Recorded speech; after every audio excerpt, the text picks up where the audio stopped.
সুপ্রিয় দর্শক শ্রোতা, আবারও কিন্তু দারুণ সুখবর পেয়ে গেলেন বিভক্ত শিক্ষক কর্মচারীরা। আপনারা দেখতে পাচ্ছেন এখানে শিক্ষকদের বেতন ভাতা বাড়ানো নিয়ে যা বললেন মাউসিডিজি, এবং ইএফটিতে যে বেতন পেয়েছেন এবং যারা পাননি তাদের কোনো তথ্য দিতে হবে কিনা সেই সম্পর্কে আজকে ভিডিওতে থাকবে, এবং আরও 1 লাখ শিক্ষকের যে ইএফটিতে বেতন হতে যাচ্ছে সেই সম্পর্কে আজকের ভিডিওতে থাকবে। তো চলুন মূল আলোচনায়।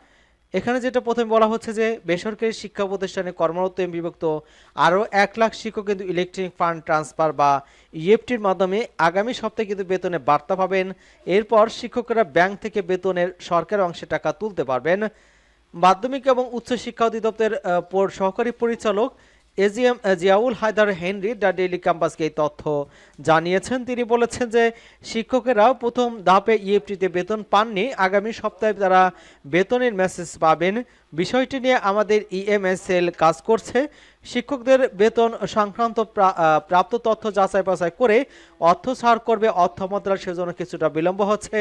জানা গিয়েছে সরকারি কর্মকর্তা কর্মচারী ইএফটির মাধ্যমে বেতন ভাতা পান, তবে বেসরকারি শিক্ষা প্রতিষ্ঠানে কর্মরত বিভক্ত শিক্ষক কর্মচারীদের বেতন ভাতা সরকারি কোষাগার থেকে ছাড় হলেও তা রাষ্ট্রায়ত্ত 8টি ব্যাংকের মধ্যে অ্যানালগ পদ্ধতিতে ছাড় হয়। এই অর্থ তুলতে কিন্তু শিক্ষকদের নানা ভোগান্তিতে পড়তে হতো।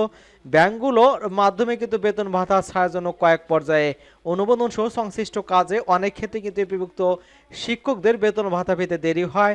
অনেক সময় পরের মাসে 10 তারিখের পরও আগের মাসে বেতন ভাতা জোটে।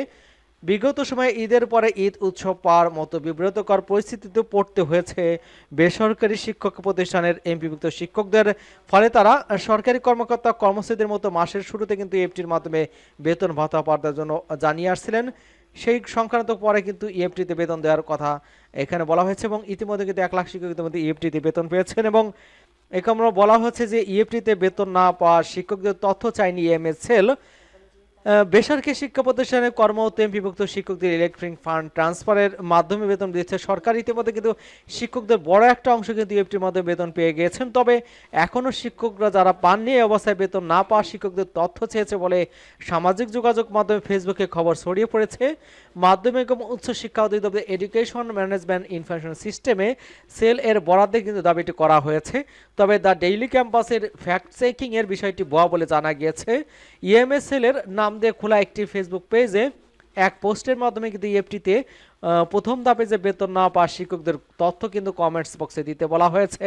ফেসবুকের ওই পোস্টে বলা হয়েছে এমপিভুক্ত শিক্ষকদের কর্মচারীদের এমপির অর্থ প্রথম ধাপে ইএফটিতে প্রেরণ করা হয়েছে। কেউ যদি অর্থ না পেয়ে থাকে সে করে কিন্তু জানাতে পারেন। প্রথম ধাপে যাদের অর্থ প্রেরণ করা হয়নি সেটা কিন্তু পুরোপুরি আগামী সপ্তাহে কিন্তু পরবর্তী ধাপ দেওয়া হবে বলে এমনটা কিন্তু জানানো হয়েছে। এবং শিক্ষকদের বেতন ভাতা নিয়ে যে কথা বলেছেন মাউসিটি, যেখানে বলা হচ্ছে যে এমপিভুক্ত শিক্ষকদের বেতন ভাতা বৃদ্ধি সহ বেশ কয়েকটি বিষয় নিয়ে কিন্তু শিক্ষা উপদেষ্টা এবং শিক্ষা মন্ত্রণালয় কাজ করছে। কিভাবে তাদের আরও সুবিধা দেওয়া যায় সে বিষয়টি নিয়ে কাজ চলছে। সম্প্রতি এমপিভুক্ত শিক্ষকদের বেতন ভাতা বৃদ্ধি নিয়ে গণমাধ্যমের সঙ্গে আলাপকালে কিন্তু একথা বলেছেন মাধ্যমিক এবং উচ্চ শিক্ষা অধিদপ্তরের মহাপরিচালক প্রফেসর এবিএম রেজাউল করিম।